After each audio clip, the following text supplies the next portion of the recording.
So I guess first thing we can talk about is the lava lamps. Those of you who pre-ordered a lava lamp may have received an email very recently saying that they've been delayed for another few weeks again. Sorry. Not the lava lamps. Sorry, this is not a laugh. This is not a laughing matter. Don't laugh. I'm not. I'm somber. This is in the voice of the people. Thank you. Yeah, no, this one's out of my hands. So this should be the last delay, though. We're pretty confident. The ordeal is we were using like an induction-based heating method for the bottle of the lamp on the previous version. But we had some issues where it would just also heat up too much for the actual electronics. We tried beefing up the electronics for a while and thought that would kind of fix that. Eventually there were just like some longevity issues that we were a little worried about.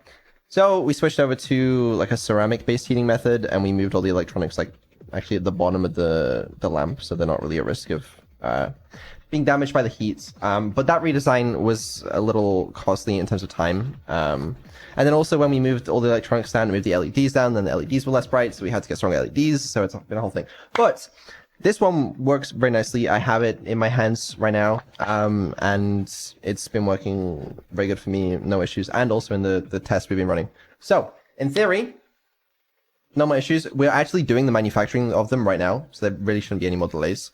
So like, the manufacturing process just takes a few weeks, then we have to do QA, packaging, and then the shipping out. But we should be good. Apologies for the delays though.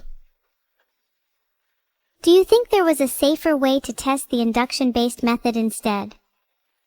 Like maybe running code on a separate CPU, completely independent from the rest of your system, to minimize the risk of code-induced damage? Well, the CPU has to run on the device, you know?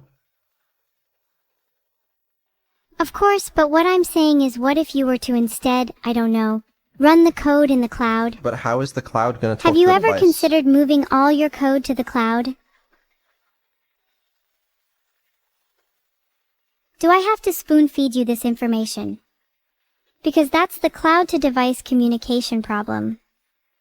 You'll need to either use polling or set up a permanent connection using something like WebSockets. Because then, okay, right, but how are you going to do that without a CPU on the device?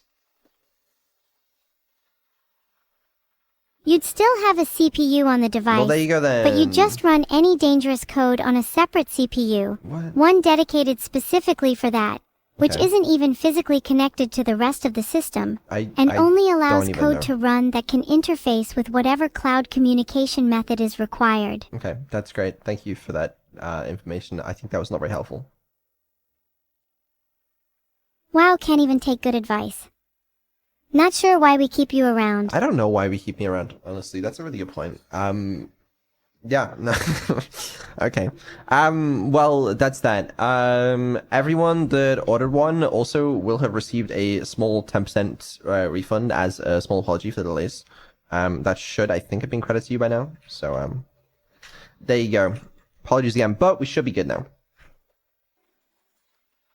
I've heard that the refund came out as a code. This time don't make the same mistake as last time. What do you know about my mistakes with handing out codes? I've heard a few whispers. Yeah, well, no need to get into those. Not important.